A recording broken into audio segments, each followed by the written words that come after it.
আলহামদুলিল্লাহ, আবারও আরেকটা জায়গায় চলে আসলাম। আপনাদেরকে আসলে আমি ভিডিও কেন শর্ট শর্ট দিই, মানে একেবারে ছোটো ছোটো দিই, আপনাদেরকে বুঝিয়ে দিই।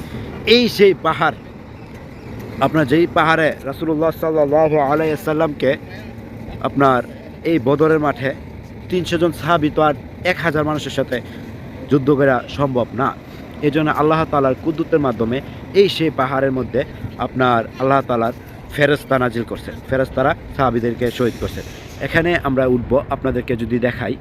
এই যে দেখেন, আল্লাহু আকবার, পুরাটাই বালু। আমি তো দেখছিলাম আপনার সবাই দেখেন খালি পায়ে উড়ে, খালি পায়ে, কেউ কোনো জুতা নাই কিন্তু এখানে।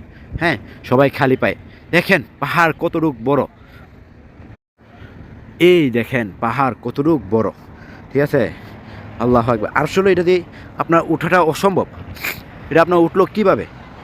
তারা উঠে গেছে, দেখেন অনেক মহিলারা, ইন্দোনেশিয়া মহিলারা। এই দেখেন, এই দেখেন পাহাড়ে উঠে ওই যে আপা উঠতেছে, দেখেন আপনাদেরকে দেখায়।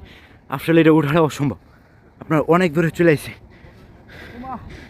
এই দেখেন, দেখেন কতটুকু উপরে উঠছে, আসলে কথা বলা অসম্ভব।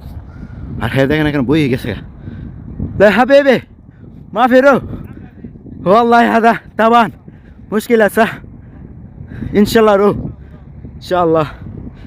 এই যে দেখেন, এই যে দেখেন মায়েরা উঠতেছে। হ্যাঁ, এখানে দেখেন। আসলে আমি যদি আপনাদের দেখাই পিছনে ক্যামেরা দিয়া, এই যে দেখেন আর অল্প একটু বাকি ছিল। আমার নিয়ত ছিল উঠতে দামুগা, কিন্তু উঠতে পারলাম না, কারণ ড্রাইভার যেতে নিয়ে আইছি বন্ধু মানুষ কইছে উঠিস না, আমার ধীরে দেবো গা উঠলে। তো আসলে